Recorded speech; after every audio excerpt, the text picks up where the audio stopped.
Well, good morning and welcome to hsa-bc's webinar on the new provincial guidelines for encampment and best practices. We're really looking forward to the session today. That's me, who you hear. My name is Sarah Kift, and I'm your host for today. And I've worked in the frontline nonprofit sector for over 15 years, including in Vancouver's downtown east side at Carnegie Community Centre. I develop and host webinars for hsa-bc, as well as instruct mental health first aid and produce podcasts for mental health organizations here in Vancouver. So when you use the question section, that's me who you'll be chatting to, and I'll do my best to share your questions and comments with Sarah and Patrick, your panelists today, as they come up.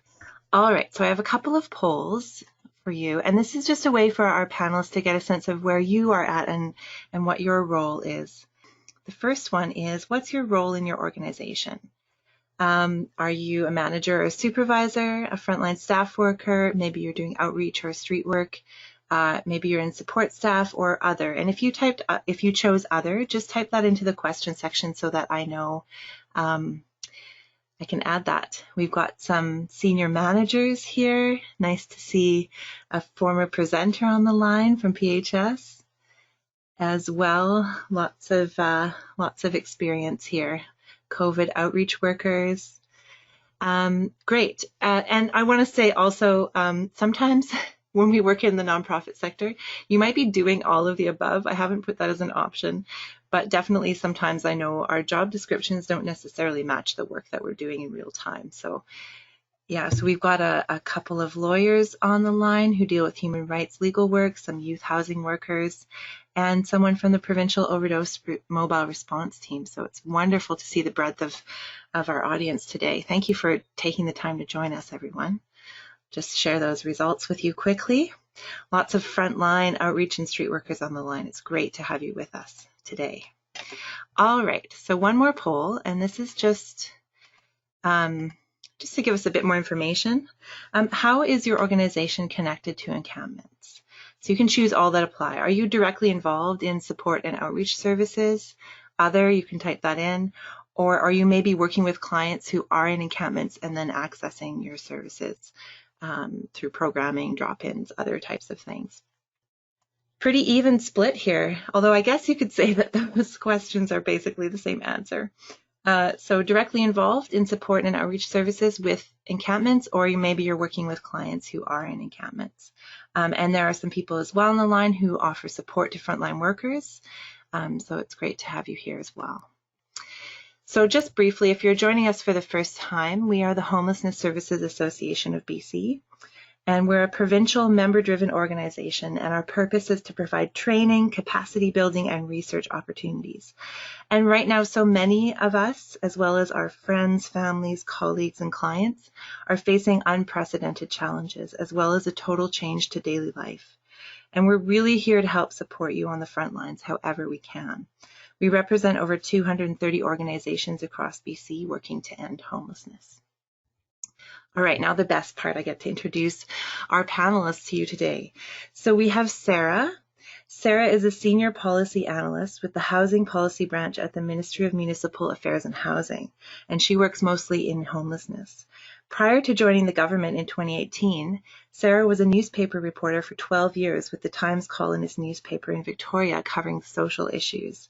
She has a graduate degree in journalism from Ryerson University in Toronto, and she is originally from Sechelt, BC. We also have Patrick Papineau on the line.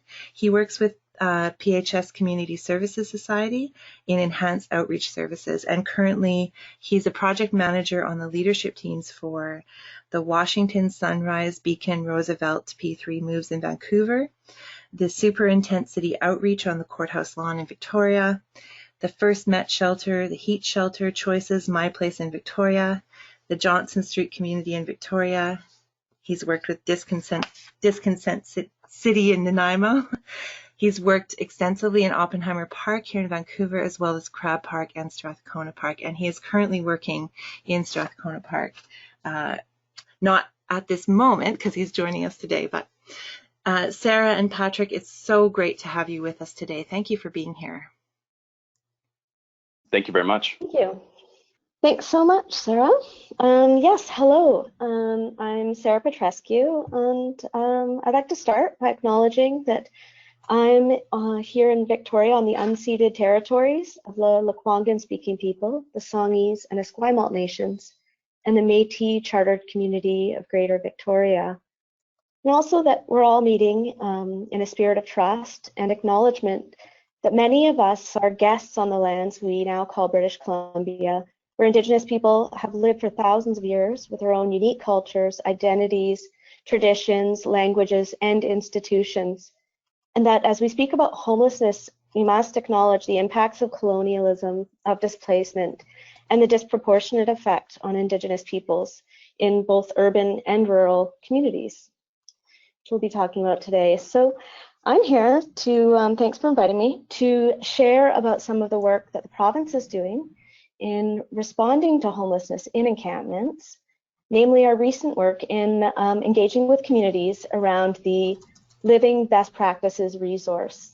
Kind of has a few different names, but it is a living document and it is a resource as we go out. So I'll go with that. And I'm also really happy to be presenting with Patrick from PHS, who's going to share some of what he's learned and experiences working directly with people seeking shelter and encampments. And yeah, I'm excited to hear from Patrick. We've crossed paths a little bit in Victoria, and then recently with Oppenheimer Park. So I think that'll be really valuable for people. And I'll be talking a little bit more about the policy side of things. So click to the next. All right, so our role. So as Sarah mentioned, I'm a senior policy analyst. I work with the Housing Policy Branch at the Ministry of Municipal Affairs and Housing.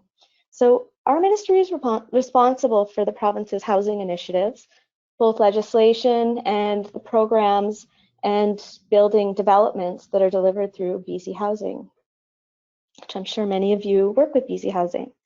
The role of our branch in general is to gather information, both data and narrative information, to present to decision makers and to work with community partners and all level of government to create policies that best and that better serve people. So it's always a work in progress, and we're always trying to do better work.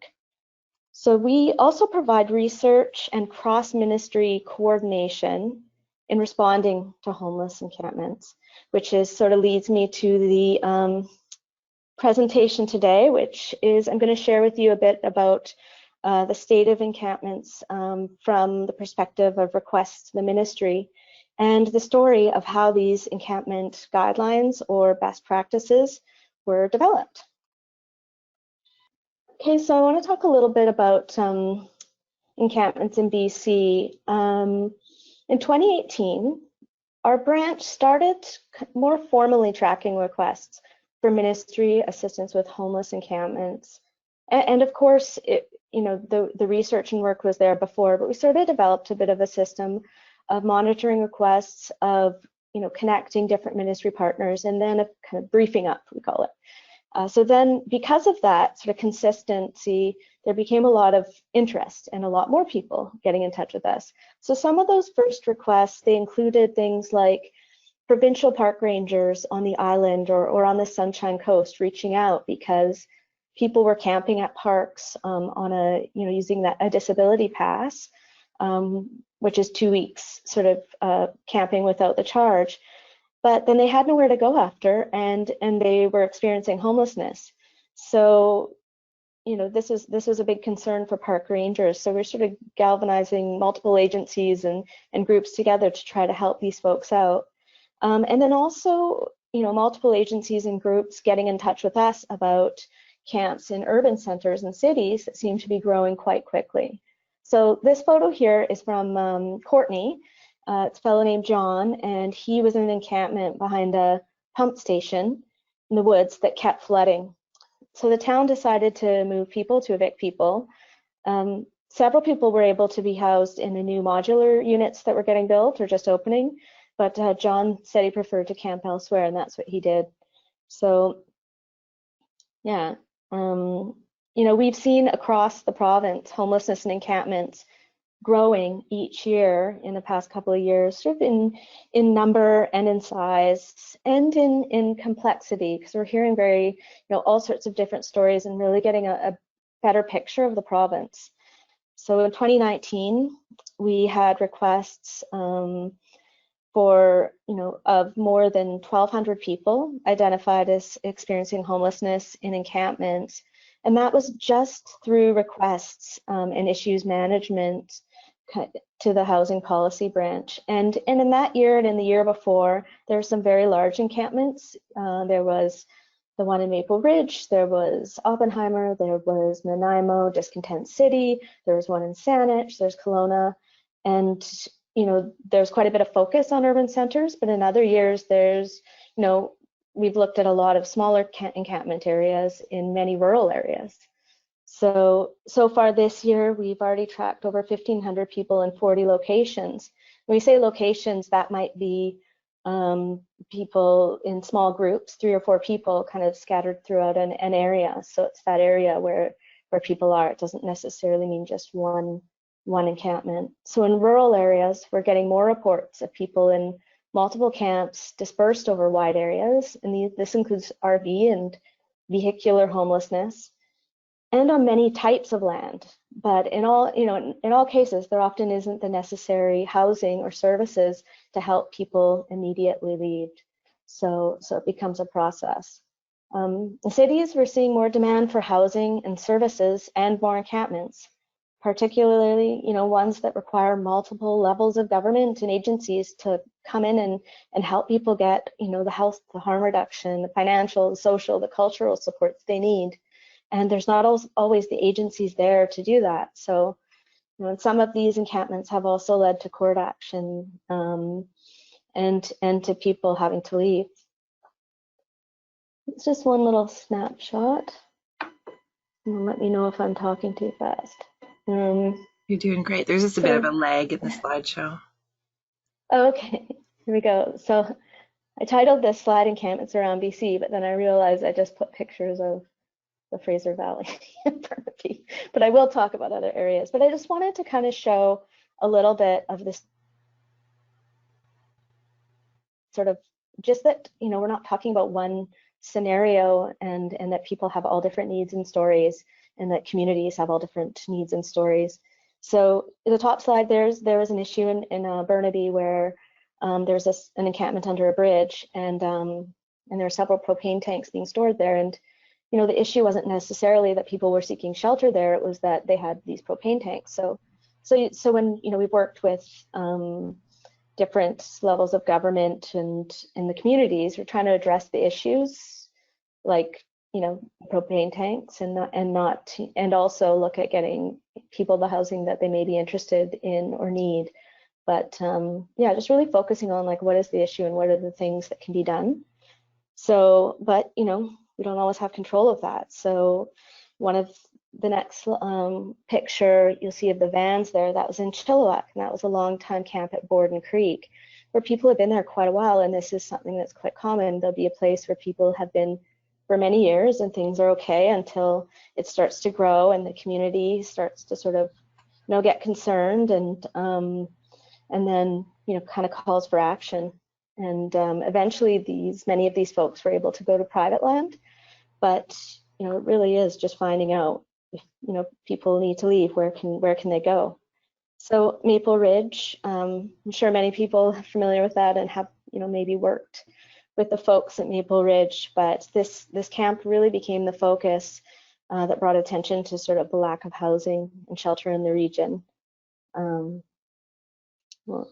talk too much about Maple Ridge, but so not pictured are some other ones around the province. There was an encampment on Salt Spring that was a flotilla of float homes that people had sort of brought together to create shelter, and one caught fire, and they all caught fire, and it was very troubling situation, scary for folks, and then they moved to the woods. But that's one sort of situation where there was shelter available. Unfortunately, it wasn't very safe. There's people who have been connected with outreach in the deep woods and encampments in Squamish, people sheltering in structures and vehicles in the Thompson-Nicola region, and many others in places like Prince George, Revelstoke, Vernon, Salmon Arm, Kelowna, Grand Forks. So this is really a provincial issue that has many different aspects, but it is something that's impacting communities all over the province. Which brings me to the story of the provincial encampment guidelines. I'll take you back to 2018 here, and an encampment that started in the CRD as one that was raising awareness about homelessness and housing, and it's sort of traveling around to different municipalities in the CRD and getting some very varied reactions from the community, but eventually set up in Saanich on highway and municipal land at Regina Park, and eventually was moved through a court injunction, and then went briefly to a provincial park and to other various lands managed by other entities, by parks, by municipalities. So this camp really brought together a number of ministries and agencies who all had an interest, but it also really raised awareness about the issues. And it led to a number of requests from in government in the province, from land managing ministries like Forest, Lands and Natural Resources, like Ministry of Transportation, like Environment, kind of triggering them to reach out to us to ask for help and how to respond to homelessness and encampments, and asking what the process is. Because for many of them, think of a forest natural resource officer on Crown land. Their book, sort of says, if you see people who are using unauthorized use of the land, what we do is we, move them along, or we issue an unauthorized use or a trespass notice, and we seize abandoned belongings. That's sort of the process. But, these frontline staff are saying that people are homeless. So, it's different. They don't have anywhere to go, and we have found, in cases where people were moved, that they would have nowhere to go other than a few kilometers away or a few, not far away. So it wasn't really addressing the issue.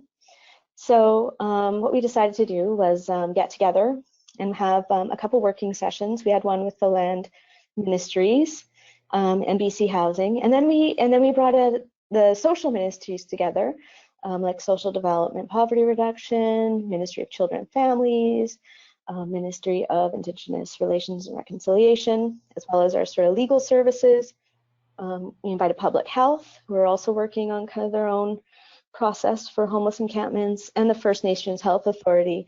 And we put together what was Responding to Homeless Encampments Guidelines for Ministries document.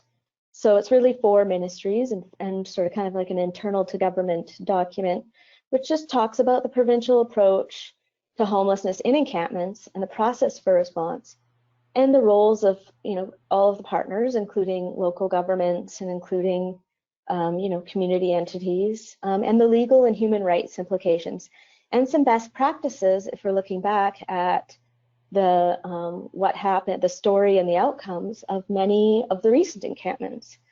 So also, since that time, since 2018, these ministries, land ministries and social ministries, have participated in a bi-weekly call that we host. And as a result of the guidelines and this work, government operational responses to encampments have shifted more to a more people-centered housing first approach in many areas, and I'll talk about that a bit.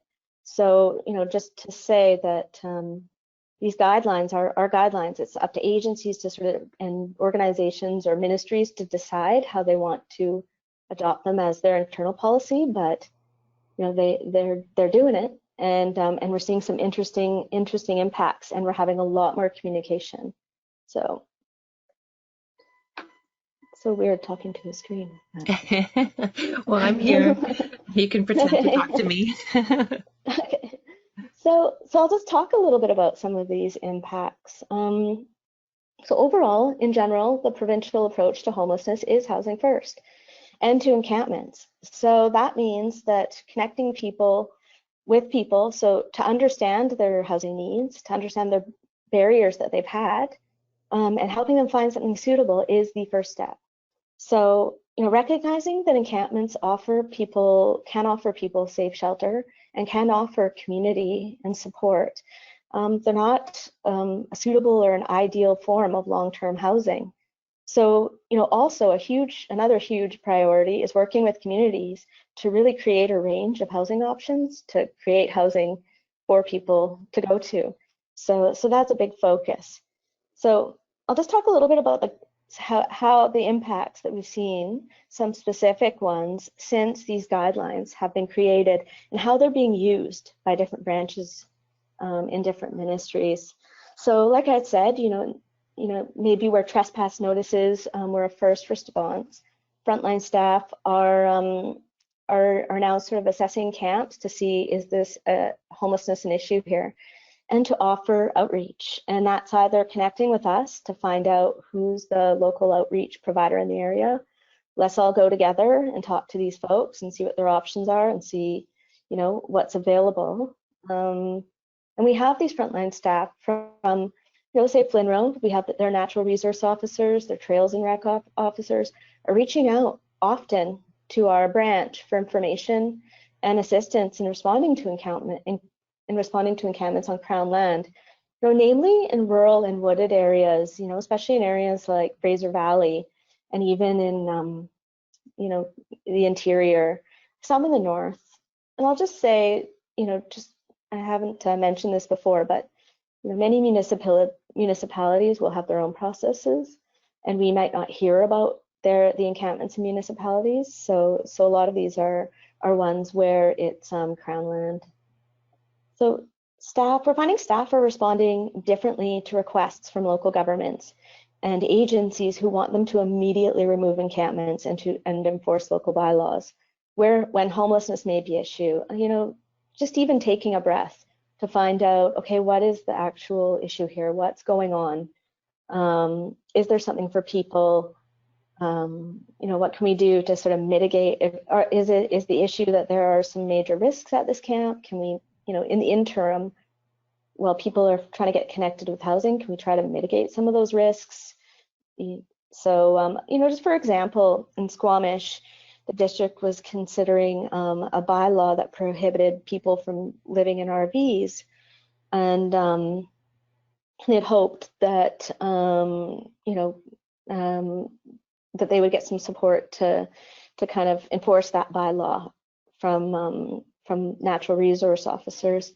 And so, just in talking with us, the ministry, we sort of thought, well, because those people were experiencing homelessness, and because not all of the people, there were a number of people though, and because no housing or shelter was available or kind of be part of the plan, then, supporting that enforcement probably wasn't the best thing, because what would it look like on the other end? It would look like people being moved from one place to another.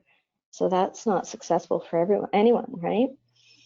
Another impact is that ministries are just more aware of homelessness and of the current housing issues, which is huge. I think for many of us who work in that world, we're very aware of what the issues are and how difficult it is. But, people in other fields may not be. They may not understand the stories of people that are happening right now and the pressures. So, yeah, just want to also say that, these requests are coming from all over the province, and in many places where there's not BC Housing or nonprofit homeless outreach providers. So one thing that has been super helpful is that SDPR has expanded their outreach with community integration specialists. And so these are outreach workers who are community-based. And so in many areas, they've been able to provide that connection to services where maybe they don't have that in that community. So you're probably wondering what this photo is. This is people who are at the tent city in Saanich, and the CRD, Lynn and Dee Dee and Dawn, who are a couple, and they were having a hard time finding housing that was suitable for them. And couples trying to stick together is always an issue. So they ended up becoming roommates in a 3-bedroom kind of bungalow place. So that was in 2018. Not sure how things are now, but this is them talking about it to the local newspaper. Here we are now at local, so we've talked a bit about the ministry guidelines and how those came to be. So how did we get to where we're at now? So this is the local government and community responses. So because, you know, I mentioned that many of the requests received were from ministries, and we weren't hearing from local governments as much on specific encampments. We were getting a lot of requests, not to our branch necessarily, but maybe to the minister, maybe to UBCM and things about what is the provincial approach? How can local governments get help with this issue of encampments and homelessness and getting housing, and then not just housing, getting like the health supports and the social supports they needed. You know, there's even a request for a rural specific homeless encampment plan. And definitely one issue that is highlighted is one that we call community inclusion, addressing the need for community inclusion. And you know, you may hear the term community resistance, you may hear the term NIMBYism, things like that. But you know, really addressing the community concerns over housing for people who are experiencing homelessness, over encampments, and trying to really, what do you say, nip bust, I guess, and really have people who are experiencing homelessness really be included as members of the community and have their needs met. So the plan for this, we started to put together a version of the guidelines for local governments and communities, and the plan is take this living document out to local governments, to community, to Indigenous organizations, starting with those who had encampment experiences, to share it and to hear from them and to kind of develop a resource. So that was kind of in January, March, and then we had COVID. So COVID kind of stopped us all in our tracks, right? So our plans were put on pause, and I'm not going to talk too much about the response to COVID, but it does definitely relate. So I'll go over it a little bit. So as a result of COVID, you know, emergency shelters across the province closed. They reduced services capacity to follow public health guidelines to prevent virus transmission, promote physical distancing. You know, the province worked pretty quick to try to meet the need for people experiencing homelessness, for vulnerable people, for women at risk of violence by, you know, extending more than 1,500 seasonal shelter spaces or emergency weather shelter spaces, and by setting up over 3,000 emergency response center spaces. So those are spaces in hotels and communities with health and social supports. So, you know, COVID also highlighted some major gaps in the existing supportive housing and shelter system, you know, which was interesting and demonstrated sort of, you know, a new way or an important way to deliver supports and services for people, you know, which includes really strong partnerships with Ministry of Health and health authorities in planning these services. So, yeah, and with that, talk a little bit about something that happened during COVID. So Patrick will talk a little bit about Vancouver, I'm sure. But also, yeah, let's talk about Victoria and Vancouver encampments. So just a little recap. There's April 25th, I think it was. There was a public safety evacuation order that was issued for encampments in Vancouver's Oppenheimer Park and Victoria's Pandora Corridor. Pandora Avenue is a street, and Topaz Park. That, you know, in short, led to 605 people moving to temporary and permanent housing with a range of health and social supports. So with this evacuation, the province committed to housing everyone from the encampments permanently, and these plans are underway to make sure that there's, you know, a range of options for people, and that the health and social supports and cultural supports are in place. So, and I just want to acknowledge that these encampments and the people who moved to this housing are, they're a fraction of the homelessness in these areas. So not reflective of the entire situation, but a significant number of people. So what this move did, and it was very tight timelines, is in the context of two pandemics, COVID and the overdose crisis. But an interesting thing happened in that with this sort of evacuation or move, became a very high priority for multiple agencies at the same moment in time. And it brought together a number of partners who work very quickly. So in ways that, I haven't seen before, I think in ways that really surprised everyone and pleased many people, because it just brought people to the table in sort of a snap. So the cities were very different, of course, because, different cities, different scenarios. Victoria had two major areas, different histories to both of these areas and encampments, and definitely different resources in both cities. So, in both though, health was front and center. On site, this meant mobile harm reduction and virus prevention measures, both at the camps, but also set up at the temporary housing spaces like the hotels. And I'll just quickly go over some of the important lessons that I think to be learned from both scenarios, and this was shared as the groups debriefed. And one is that communication with encampment residents is absolutely key. Hearing not only people's needs and their scenarios, their life situations, and what they need for housing, successful housing, but also communicating the actual plans for what's happening at the site and the options, and how things are going to be set out, or what resources are available. That's huge. Also, peer networks are so important. That was very, very evident in this. And then when you look at police presence, that's something we're all considering lately. This should definitely be considered carefully, and I think there's some lessons learned from both in kind of the value of, what does that look like, and what are the impacts for the people who are there, who are making some big life choices.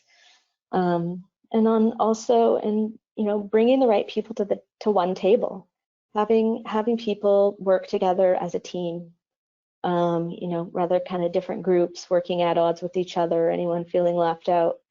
So, and then, Indigenous and cultural respect and ceremony were hugely valuable. And I think Patrick will talk a bit about that a little bit more specifically, but it was very impactful for people on a, cerebral and emotional level, especially in Vancouver. Yeah, so that's kind of sort of where we are at this point in time. And regarding our encampment guidelines or best practices resource, now that things have sort of, I don't want to say getting back to normal, but now that we're picking up where we left off a little bit, we are rebooting our engagements with local governments, with communities, and we've sort of revised our resource to include some information that is COVID related.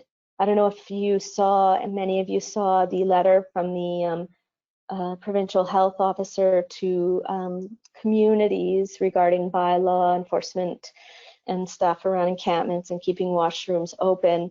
There was a bit of an abridged appendix document that was sort of taken from these guidelines and adapted to be specific, for COVID. So we've included that, and it's in the PDF you have. And so some of the communities we want to start with are those that we actually had meetings with the day the province got kind of locked down. We were supposed to meet with Vancouver, but also Victoria to talk more in general about encampments, because Oppenheimer and Topaz and Pandora clearly aren't the only ones.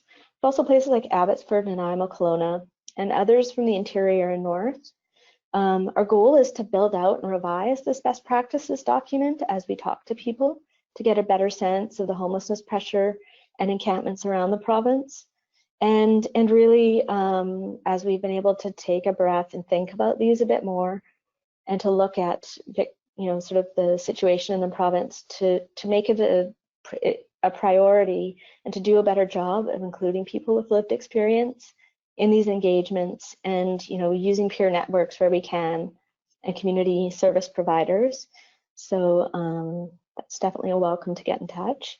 And also to do a better job of Indigenous engagement, not just with organizations, but with local First Nations and Métis peoples as well, and to really take a community-centered approach. And this photo that you see here on the slide is Spocken House in Victoria. That's a new modular building for women that is going to be operated by the Aboriginal Coalition to End Homelessness, and was sort of culturally informed program design, and so that's a really exciting project. And I guess I'll end there and just say, please get in touch, and I'd love to hear from you. Thank you, Thanks, and Sarah. I'll pass that on to Patrick. Actually, I wanted to just, before we invite Patrick, I just wanted to ask a couple of questions that have come up while you were speaking. I just wanted to say thank you. It's always helpful for me to know the why and how of things come into being. And I think definitely as we're engaged in this crisis and trying to apply policy to practical situations, it's really nice to know where it came from. I just have a couple of questions coming up here. And one is about, you mentioned that you're working to engage communities in feedback and prioritize lived experience. And there's a question here around the guidelines that we have now, and how people with lived experience or living in homeless encampments contributed to that document. Were you able, was that part of the consultation process? I know you talked about working with municipal governments and lots of different ministries, but yeah, there's a question there around that. Yeah, so for these documents, for the ministry one and for the local government one, we really drew from different frontline serving agencies and from our experiences with encampments over the years and those stories, but we didn't have any sort of engagement sessions with people. It wasn't like a sort of planned engagement kind of discussion. So that's kind of where we're at now, and that's what we're aiming to do now. So definitely people's stories had a huge impact, but those stories were often relayed from frontline service providers, whether they're a ministry or nonprofit or through BC Housing. And yeah, so, does that kind of answer? Yeah, and so what you're saying is that because this is a living document, you're going to be engaging more with those groups of people going forward? Yeah, like the first version was very much what is the kind of provincial process, who's responsible for what. We've sort of picked out as much as we can right now that we think would be out of that would be relevant to communities. And then now we're going to the communities to talk to them and to include people with lived experience and, frontline workers to say, here's our work in progress. What else do we need? How can we make this more relevant? It's sort of consulting on that level, engaging and hearing the stories of encampments and people in their communities. So that's why so you see at the end of the document, there's sort of some questions and a place to kind of start those conversations. And we know it's going to be different in every community who we get together with and chat with. So that's where we're at right now. We're in that process. And just to get a bit of a sense of So right now, how is this document being shared? Is it mostly internally through ministries and obviously to our members here at hsa-bc? But is this something like where does it sit in sort of orders, guidelines, policy? Where does this document fit in that So hierarchy? it's not, it, up until very recently, it's been an internal document. And you know, we've also called it a draft as well because we want it to change as we learn. And like I said, it's guidelines, it's best practices, but how different agencies use it or different ministries use it is up to them, how they adapt it. Really definitely pushing, you know, really highlighting the housing first approach. So right now, though, it's very newly being shared. You know, I think we've shared it with maybe one or two communities. So this is actually one of the first venues that we're sharing it a bit more, and we're just starting some of our meetings. So Well, we really appreciate you taking it external for us and beginning that conversation. Thank you, Sarah, and for all the work that you've put into it. yeah, and also thanks, and also to just put my email there for a reason. Please get in touch, and you know, even if you don't want to necessarily be part of this, you know, a formal meeting, we just would like to hear what's happening in your community and what you're concerned about, or what you've, and also what you've seen as really great work and best practices. You know, it's interesting to being in government. You're on a lot of conference calls and you hear a lot of different information around the province of how people are sort of learning about homelessness in new ways and coming together quickly, especially in light of COVID, and really hearing communities that may be rural or maybe have never before thought about what's it like to have a peer network being part of this planning. Like that can be very new for some places. And yeah, it's just very important to hear and make those connections. Yeah, so just to sum up, Sarah's email is here, and there's a question around, so you're inviting local agencies to work with you to support that community engagement? Is that something that you're looking at? To get in touch if they're interested, but also if individuals want to share their thoughts on experiences with encampments, even if you want to look at the questions that are in the handout at the end, you can, and feel free to send a response by email. Yeah, I think it'd be up to the participants on how they'd, you know, might be interested in engaging, but definitely in more than one way. That's good. Thank you, Sarah. Well, Patrick, we're going to hand it over to you now. And Perfect. Thank you so much. Okay. So first and foremost, I just want to, echo Sarah's acknowledgement. I'm currently located on the Musqueam, Tsleil-Waututh, and Squamish Nations ancestral lands. Wonderful, rich culture here. So grateful to be here. And then in addition, I also want to acknowledge the fact that, the population we're lucky enough to serve, unfortunately, is really, really suffering, under some of the ills of, capitalism, patriarchy, colonialism, racism, those structures as well. So that's definitely worth mentioning. But let's get into it. I'd like to just let everybody know that kind of the context here is just really from a frontliner to a frontliner. And some of the best practices and lessons that I've learned over multiple years, being lucky enough to support multiple encampments all over the province. And there's a lot to cover, so let's get into it. Okay, so kind of just starting from a philosophical perspective, we're here to be in service. We are service providers in name. So a little context for this picture. This is one of the first individuals housed in 2018 outside of the Discontent City encampment protest out of Nanaimo. This is kind of what we are here to do to a certain degree. Encampments are protests for housing, and to be able to house individuals is a phenomenal thing. It makes an incredible impact, and it takes a lot of people and a lot of hard work to get individuals to that place from all different sectors.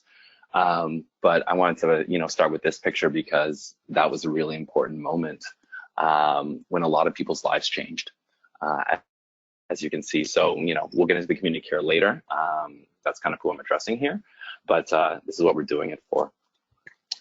If we can go to the next slide. Yeah. Thanks. Okay, so you have an encampment in your community. First and foremost, this is a overhead shot of the day after everybody was transitioning to housing.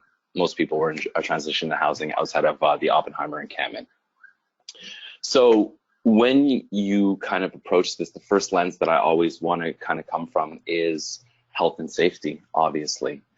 So that being said, hygiene. Do you have washrooms that can, sustainably be used by a large number of people, or how many people are in your encampment? Do you have running water? Do you have the ability to wash hands? Especially during COVID, that became such an incredible thing with just trying to mitigate the potential of, the virus getting into the camp and then spreading, because, even though social distance measures were there, individuals in this community is dealing with such a myriad of tough things that, just the basics are super important. So that's kind of one of the first things that we try and look at on site. Secondly, emergency services. Now, those kind of break down to, your big three. So your ambulance service, your fire, and your police.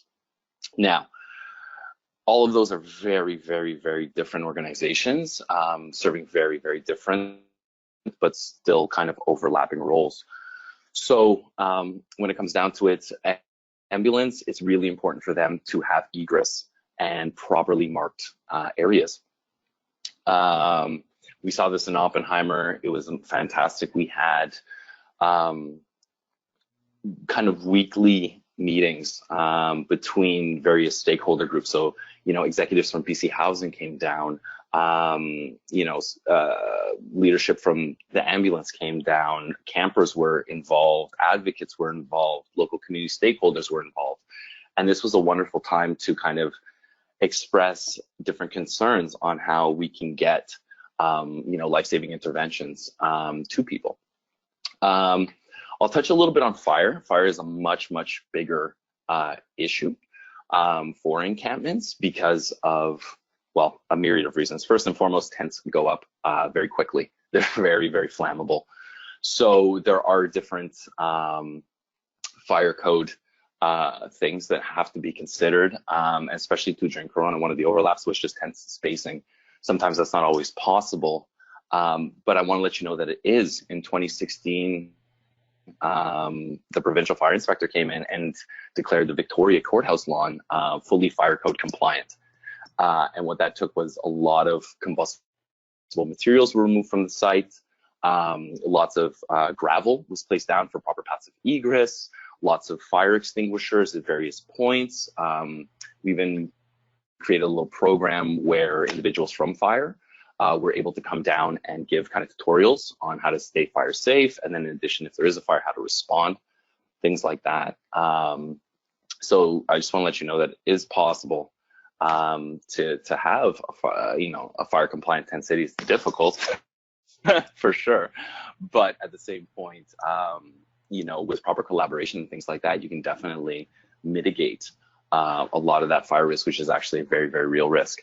And then going over to police, that's, we're in a very real moment right now because of just kind of the systems, that are embedded within society, and those systems and the sharp end of them are never more felt than within the communities that we get to serve. So a lot of individuals have had so many negative interactions with police that one of the strategies that we try and employ is just, in getting with the camp and engaging with that community, get their take on it. Because as a frontliner working inside of encampment, it's really about, doing your best to buffer and facilitate, interactions between the residents of this community and the stakeholders that are interested in providing service. So that being said, we rely a lot on the known and liked officers from the community. You know, there's a lot of beat officers out there, or some, and I've seen this in multiple communities, that, you know, have a special compassion or have a, you know, a history or experience with a lot of individuals in the camp. You know, encampments don't happen in a vacuum. So there was always a lot of opportunity there, or at least some opportunity to start dialogue to see how that can happen.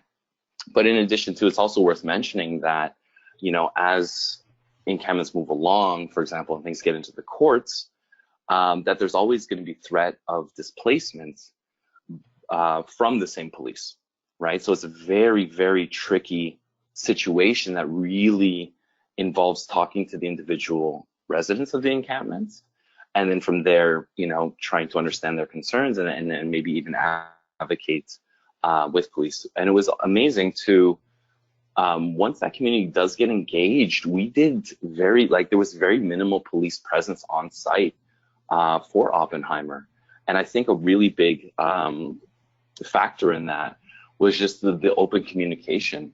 You know, I might as well have had a megaphone while I was in there, because everybody I saw, hey, this is the update. This is what's going on today. This is where we're going to be working. This is the plan. This is what's happening with you guys in court. Do you want to speak to somebody that can speak more directly to that, for example? Next up is individual safety. So first and foremost, you know, caring for yourself and your team. Very, very simple site safety, right? Do you have egress? Do you have a way out? Do you, are you safe in any particular moment, in any particular venue inside of the camp? And then from there, safety for other individuals. So every person is going to have their own safety needs, and the best way to understand those is to ask, very simply, you know, do you feel safe? You know, an individual who's transgendered is going to have very different safety concerns than a 200-pound bodybuilder. It's going to be very different. So it's all about that open communication and listening to see where people are, and then from there to go and advocate or provide resources or do what you can to create the safest space possible for them if the opportunity presents itself. Patrick, yes. Do you mind? I just have a question Of course. around heat sources, because I know you were saying that the camp was fully fire compliant. Can you talk a bit about what you've seen in terms of heat sources for people in their tents and how they comply with fire safety? Yeah, so that's actually a really good point to bring up, Sarah, is that in the winter time, it's very difficult.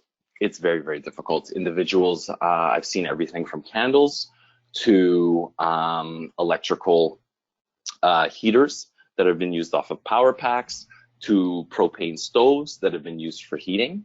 And frankly, none of those are going to be fire compliant.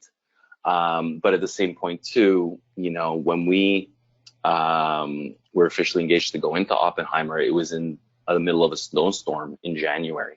Mm-hmm. So there's also, you know, the protection of life is very, very important at that point, because, you know, it is the West Coast, but you can still freeze to death. Or what we're seeing is individuals with wet clothes and hypothermia. There were a couple of hypothermic individuals that we were able to connect with care in that kind of a context. So really it's an understanding and having that communication with those individuals, you know, about the risks and very, very unfortunate risks, and then offering up, you know, there were more warming shelters made available and things like that, and those may not be appropriate to the individuals, you know. So it's a really, really tricky balance, to be honest, insofar as that goes. However, one of the ways that we were able to mitigate that was in Nanaimo back in 2018. We had a very large tent that we erected. It was like a 20 by 40 tent. And working together with fire, we were able to put a large cannon heater, a propane-fueled cannon heater in there, because that was November, like October, November time that we put that up. And then from there, individuals had an area where they could go and stay warm and dry out and do those types of things. So it's really important that, as the stakeholders getting together and planning for that, especially with bylaw and fire, et cetera, that those spaces are made available, because that does help mitigate the risk. Thank you. No problem. It's great to hear that on the ground experience of what you do to problem solve. Well, that's it. It's literally a rolling puzzle at that point with many different shifting pieces. So, I'm happy to share some of the lessons learned. Overdose prevention. That's a big one. That's a huge one. So within Oppenheimer, there was an overdose prevention site. If you look at the picture, it was basically, if you look at the very bottom, kind of where that triangle, where it ends, there was an overdose prevention site there. But at the same point too, there's still individuals using in their tents, things like that. So it's really important to get to know people, and then discuss openly about usage, being like, hey, do you know there's an overdose prevention site next door? Can you, use with a buddy? What do you know about what's happening around right now with the poison drug supply, things like that? And really doing the best through information, I feel, to reduce some of that stigma so that people feel more open about safe usage. And then triage. So that being said, individuals in the camp, everybody has different needs, different levels of vulnerability. It's up to frontline staff to be able to kind of triage those individuals on a kind of not priority basis, but at the same point, timeliness and urgency. So whether that's heavy mental health, whether that's individuals that are incredibly vulnerable. So we're talking about groups like youth or other marginalized groups, or Indigenous folk, or people that may be physically unsafe in the camp, that kind of a thing. That's where the initial care should go. Insofar as triaging people to ideally a safer situation or a situation of their choosing that could better suit them. Okay, work. I'll just kind of go a little bit quicker because I know that I just want to be cognizant of the time.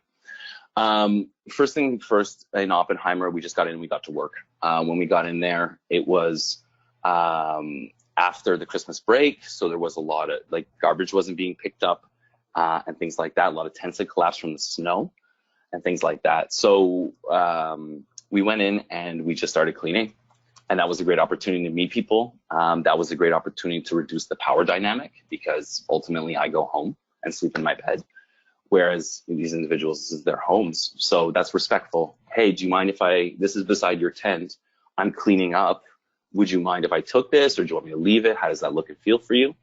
And in that January, I think we took out one of those bins that you're seeing is about a half a ton. We did about 5 of those.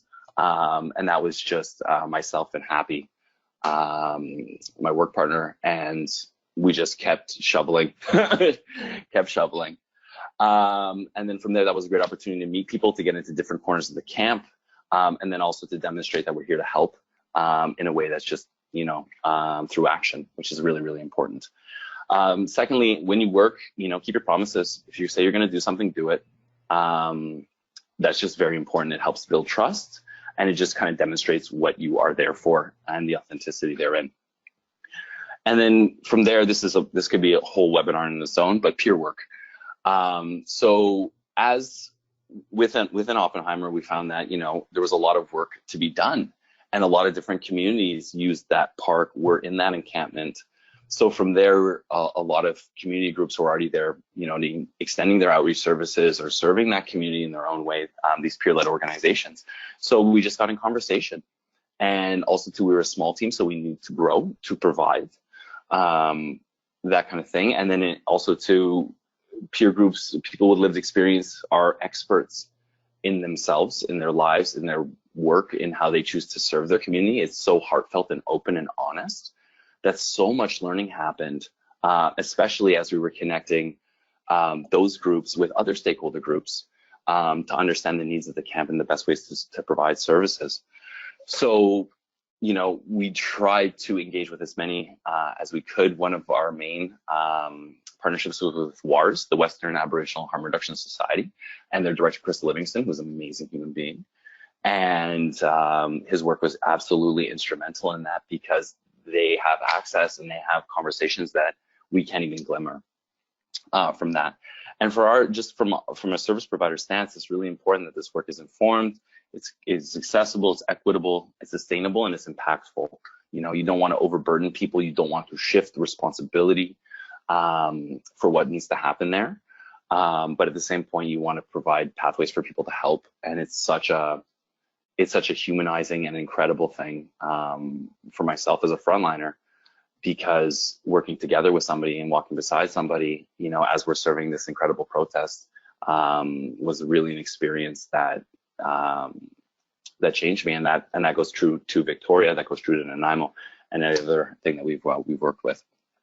Being a good partner, that's everything from holding space to mentorship to administrative support to whatever you can do to support, because we're all in this together. And then also too, feedback is invaluable. The lessons learned there, we're service providers. If we can improve our service provision, that's what we're here to do. Also, kind of on a more, I guess, spiritual context, the work gives people meaning.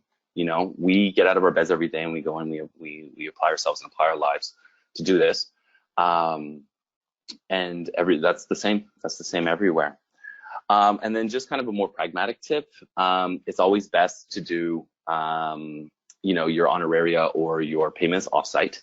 You don't want to make yourself a target. You don't want to make somebody else, especially in a vulnerable position, a target. So it's phenomenal that WARS had an office offsite and that all transactions were handled there. Ceremony. Everybody, this is Happy. He's an incredible human being. We work together in Oppenheimer and also in Victoria. So basically understanding that you're a guest inside of an encampment is an important thing. You do not live there. You are not under the same pressures as the individuals there. You have not been through the same struggle. So that being said, just try and be a good guest when you're there, and be grateful that this community is allowing you to do what it is that you love and provide them service. Going forward, the future is female and the future is brown. So Indigenous female leadership is one of the most powerful forces I've ever come across in the world. So that being said, when you are in encampment, try and find, the female leadership there. They're going to approach that with such a different lens, so compassionate, so nurturing, so caring, that you're going to see really where the needs are through that perspective.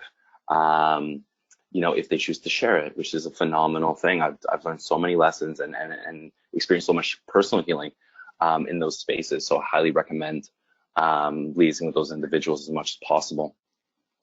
And then also to keep an eye on, food, shelter, language, clothing. These are things that are unique to every community. And if you have a more nuanced understanding of what that looks like, whether it's, why is that crew always wearing the same type of hat? Or, what is the slang? What's the jargon here? Like, what does that mean? And what's the context that it's used in? It really gives you kind of a lens into how people interact on a day-to-day. And personally, it's just, there's such a richness of culture there. In addition to that, the value of routine. So for example, as you can see, Happy, just killing it on the grill with so many different smokies. It's important that those things happen at the same time so that people can, plan their day around it. And then also it provides an opportunity for people to get together, and also for information to be shared back and forth. So that was a really good thing for us to be able to interact with a large amount of people through something so as beautiful and as simple as just serving food. It's amazing. And then lastly, lead from behind. So as a service provider, you're going to hold a lot of space. You're going to get a lot of information, a lot of different people's viewpoints.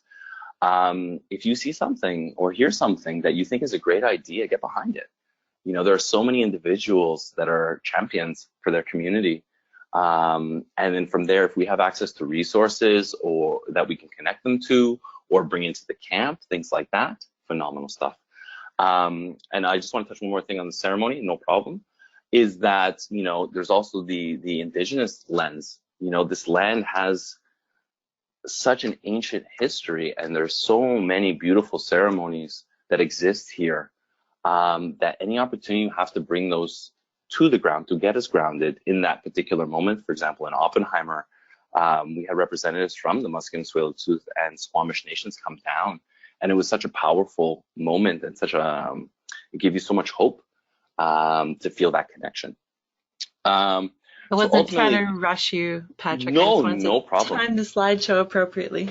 I appreciate that.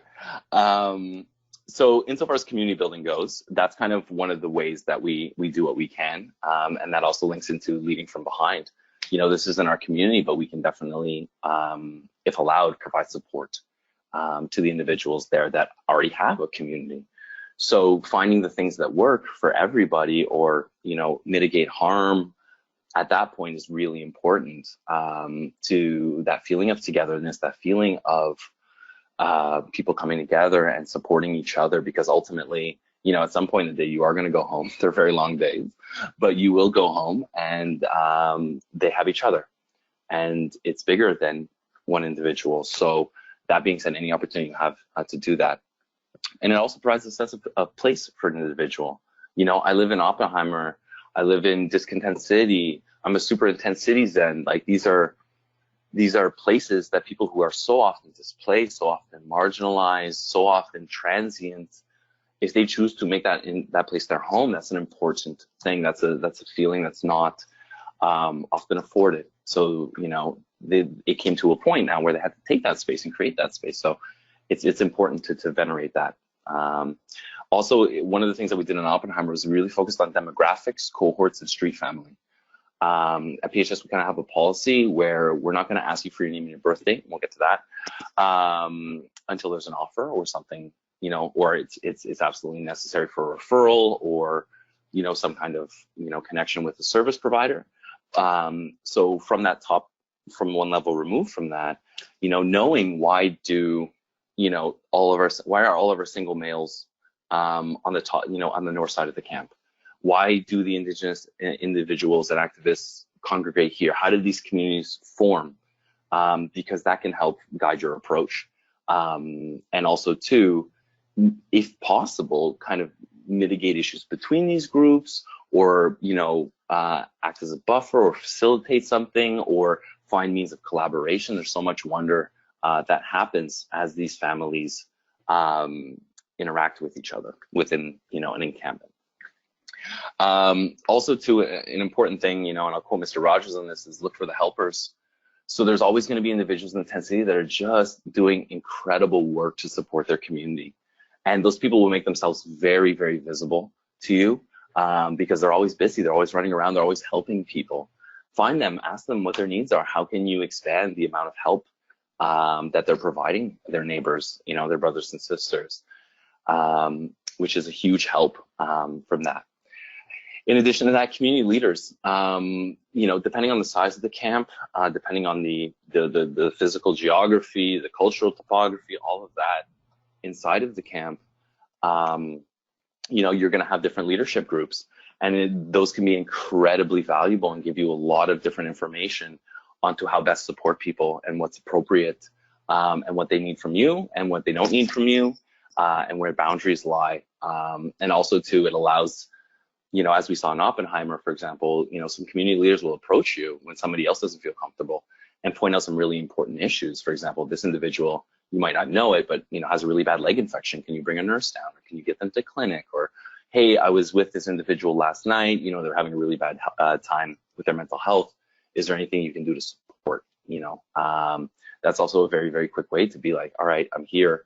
We might have some resourcing, we can help. And then from there, once again, I can't say this enough, clear, open, and communication. Like, let everybody know what you're doing. Be as transparent as possible. Unfortunately, a lot of the individuals in these encampments have been, betrayed or felt left behind or left out of society as a whole. So the more that you communicate and the more that you follow through on that communication really shows the authenticity of what you're here there to provide. Now, on the community of care, this is a wonderful picture. This is actually outside of the Supreme Court in Vancouver for the right after the Crab Park decision. One of the things I like to always keep on the tip of my nose is that everybody is doing the best they can. It doesn't matter what your political affiliation is, doesn't matter where you're coming from, doesn't matter. Everybody is showing up to this thing, doing the absolute best that they can. And I feel that that's a perspective that has really helped me personally do this work, which is very intense, which is, Short-term, lots of pressure. Long-term, sometimes you stare at the void and the void stares back into you. But know that everybody is literally doing the best that they can. This is a positive something. These are helpers trying to help in the best way that they can. And people deserve love for that. Now, coming in understanding stakeholder maps. Stakeholder maps are important to me because it shows who's who and who can provide what and what the logistics chains on things are. This was incredibly important with COVID as health was taking leadership, of that, and BCH was working together, and the city of Vancouver came in, and then all of a sudden there's a lot of people working together. So knowing, that information allows you then to refer people appropriately or advocate appropriately or bring information to the right person at the right time for the right reason. And then from there, invert that view and think about it from the perspective of a resident, right? Why would a resident need to, go down to the Heatley Clinic or go and get COVID testing? And how does that look and feel for them? Do they feel comfortable? Do they feel safe? Have they had a bad interaction in the past? Is there a substitute that you can provide? Also to capacity, that's a very important thing. At its height, Oppenheimer was, close to 250 people on the ground. You can't send 250 people to a clinic. That's not kind or feasible. So in having those relationships with people, it's important that, you understand what it is that can be provided before you go and offer it. And then lastly, it's not about you as an individual, and I will say that it's about the collective, that whole community. You are part of a system designed to help people. So that being said, understand that, that's your position, right? And that really comes into play when things get intense and you're tired and you're stressed and you're under a lot of pressure and there's a million different needs flying at you at that time. Value of information. So what's in a name? If you are an individual that has experienced homelessness for a very, very long time, you will be asked for your name and your story ad nauseum for years. There's so much value in your name and your date of birth and your story and your addiction and be aware of that and try and treat that softly, because that's a lot of trauma that has to be unearthed for an individual, and for an individual just trying to survive. That's very, very difficult. So be very careful, because when you get that name and the date of birth, it's the beginning of a contract. You're asking that information from somebody for a reason. So it's important to know that, this is going on in a supportive housing registry document. This is going on a VAT, because ideally those are the two pieces that get you into housing. Or this is going on a medical form, which is going to get you treatment or going to get you a safe supply prescription. Always try and tie those things together. For an individual, because you don't want to unearth all that trauma for no reason. Information flow, contact points, and timelines, that's really important, especially from the community of care perspective, because everyone's doing the best that they can to provide or adapt or be agile with their service delivery to an encampment, which is a moving, living thing. So try to be cognizant of that and advocate through your data and your information. Let people know how things are changing on the ground, because as a frontliner, you're going to have access to information and intuit a lot of these things. And it's important that the other members on your team who might not be frontlines know that as well. What's appropriate housing? Ask the resident what they want. It's very, very simple. They're experts in themselves. And then from there, you take that information back. And then from there, either it's the ministry or BC Housing, whomever, that's the information that they have, so that it ideally guides their decision-making process to get people into a place that's, that they've been protesting for, that they've been suffering for, the basic right of housing. And then tracking, reporting, and trending. So that being said, when I'm in there, I'm doing a lot of counts of tents, of individuals, of groups that I'm seeing, because for me, a tent city is a symptom. Right. And so that from there, if I have that information and I'm providing that information to all the relevant parties, then from there, they can maybe ideally go back and see the cause of that. The ecosystem, let's get a little bit more esoteric with this. If you spend enough time in an encampment, you will get a feel for it. And that goes the same for social housing. That goes the same for, a cathedral. That goes the same for a music festival when we can have them again. All the things, right? So there's a certain energy that pervades when human beings get together. And it's important to notice that, It will be a different energy on a full moon. It will be a different energy a week out from check day. It'll be a different energy when, there was a large police event in there last night. There's going to be a different energy when there's a pandemic and then there's an outbreak half a block away, as we saw in Oppenheimer. Tensions rise, tensions fall. There are different things that happen there. It's very important to be aware of that, because that's going to affect how you can provide the service and when and where. In addition, as I was speaking before about cohorts, there's always a balance. There's always a shift. Maybe one half of the camp did something, and then now you're seeing the reaction of that on the other side of the camp. There's a lot of social dynamics in there. And there is influence, outside influence from that. For example, one of the best ones that I can think of was in Nanaimo back in 2018, when the Sons of Odin had a counter protest across the street from that encampment. Tensions were high. People felt that their life and their safety was at risk from this group, right? And then from there, walking into the camp is a very, very different thing, than the day when we have pizza, right? So trying to be aware of this camp as a living, breathing community of human beings, and that different things can affect that. In addition, impact. So that being said, if one, community leader moves out of that camp, what's going to be the knock-on impacts that's going to have to that community, to that particular cohort, to the safety and balance of the camp. Where are you going to drop off your fire extinguishers for the northwest section of the camp?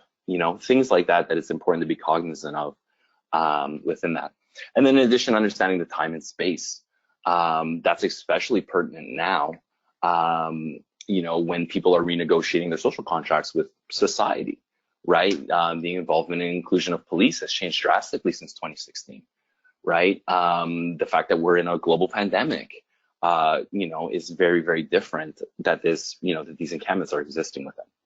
So it's important to be aware of those factors as well as you go about your day-to-day, and as you become a bigger support to that community.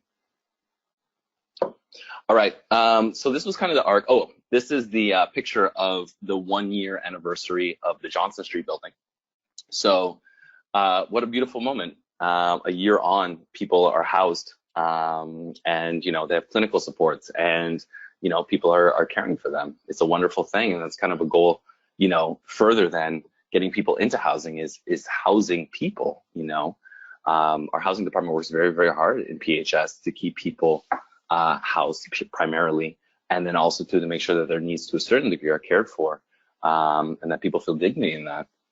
So with Oppenheimer specifically, let's put it on a timeline. We went in November. I did, just to listen and talk to people and see what's going on, see what they think, see what happens, see what's the news, what's going on. Sitting around the sacred fire was a phenomenal thing, and just hearing where people were at. And then from there in January, BZ Housing approached us and we're like, hey, would you possibly support this encampment via outreach? We're like, absolutely, we'd love to. And then we got to cleaning, and then we got to, helping people and trying to solve problems as best that we could. And then from there, once we had that going sustainably, and in addition to that, with the help of WARS and other peer groups, helping clean, helping, solve problems, helping do other outreach and triage services. Then we brought in some ceremony. So, we started ourselves with just a barbecue. It smells great. It gets people together. They're lining up for this food that's coming hot off the grill. And then from there, we reached out to our Indigenous, brothers and sisters, and like, hey, any ceremony that you can come down and provide would be amazing. And the community really came in, from the Buddhist temple across the street, to the MST nations coming in and providing that. The Culture Saves Lives, bringing drummers in, and food and bannock and stew. It was, it really kind of came together. And then from there, communication the whole way, letting them know what's going on, good, bad, or otherwise. So that's a lot of, individuals coming in and being like, hey, this is happening at this time, or this is what's going on, or this is what you can expect. From there, it's worth mentioning that, at this time, there is a court injunction, things are happening. We got that public health order, or the emergency order, from the government. And then it was time to mobilize and get together. And then the offers of housing came through, so then we communicated that out. And then from there was time to transition the camp, letting people know full well that, you know, there was an enforcement order attached to that. Now, coming back from that's kind of blowing it all the way out. So to bring it back to the individual, this is a very intense process, frontliners, not gonna lie to you. So that being said, your routine is gonna save your life. One of the things that I studied for Oppenheimer was how athletes treat themselves.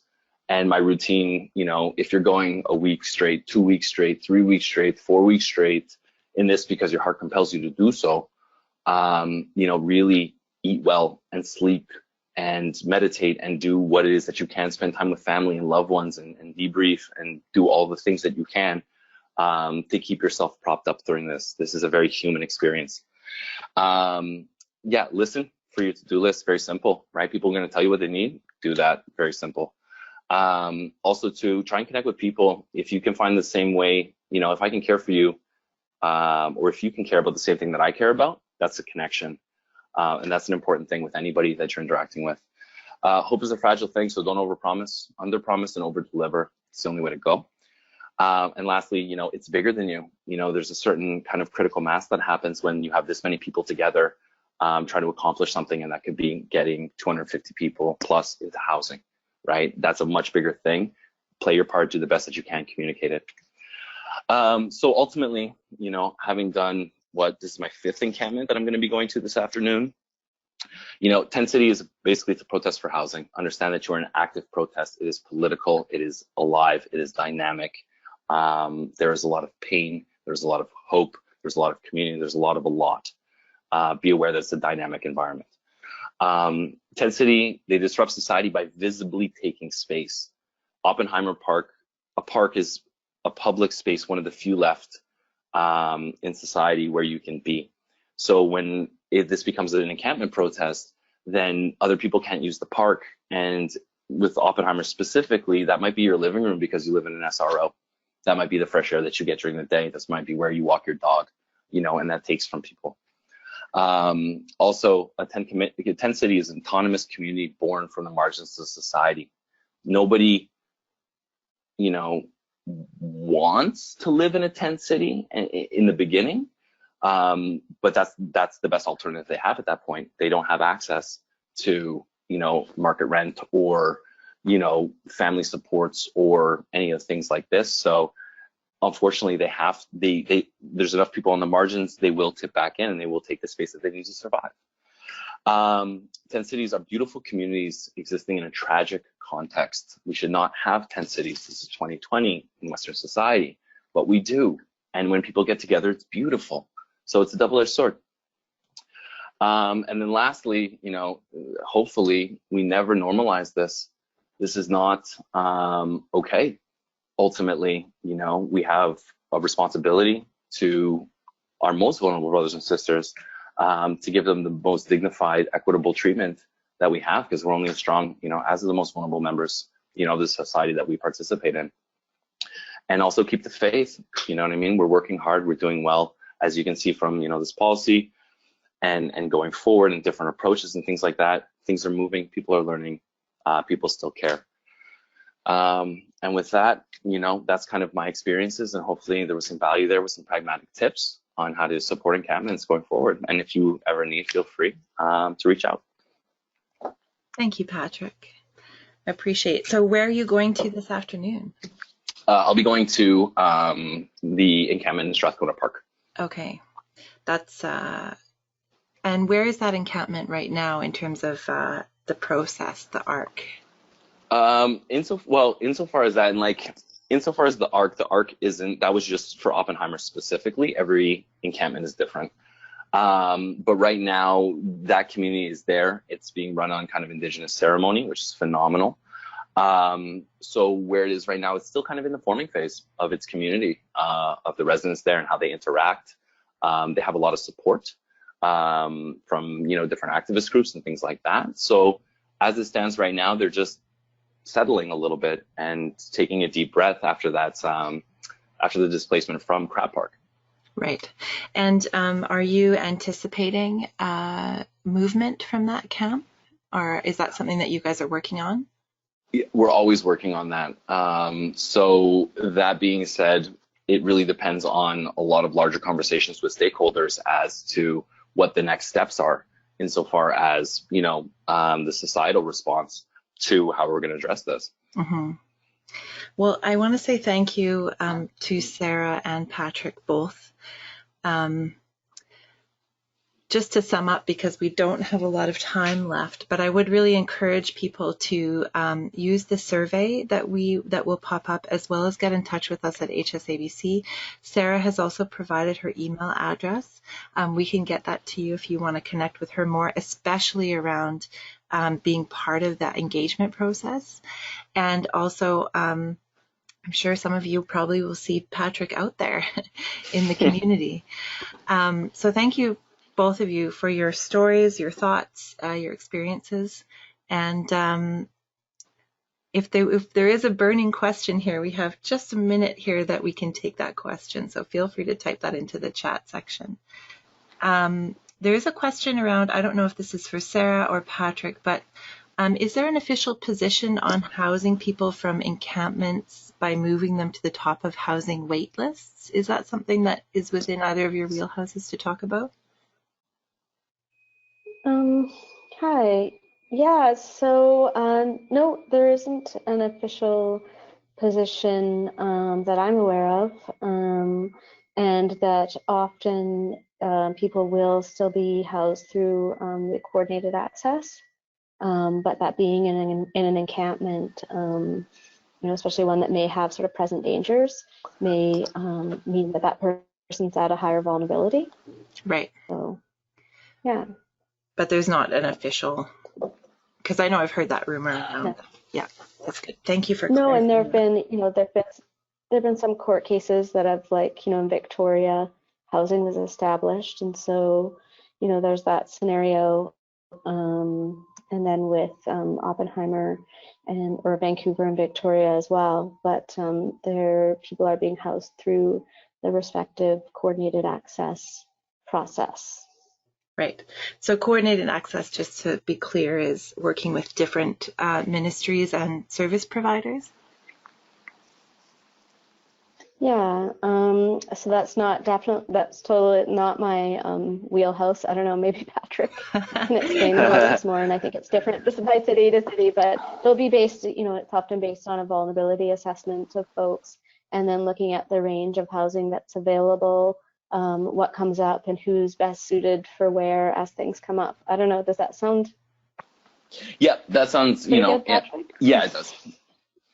Okay, good.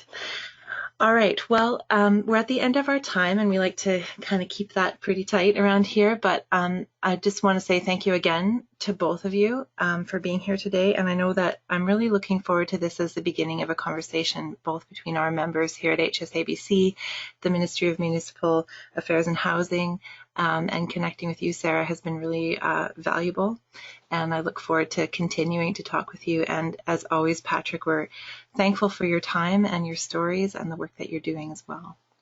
Thank you very much. So please go to our website to sign up for all of our training. I've included the handouts that Sarah was speaking about today, as well as the draft guidelines in the webinar right now. But if you need any of that information, the podcast recording of this, as well as the video, will be up on our website shortly, probably in the next couple of days. And you can find everything that you need in terms of resources and handouts on our website. You can also get in touch with us at any point. And to everybody on the line, thank you for the work that you're doing. You're showing up even when it's hard in the midst of dual public health crises, in the midst of a lot of unprecedented challenges. So thank you for being here today. Stay safe, stay calm, and try to take a break if you can. Take care, everyone. Goodbye.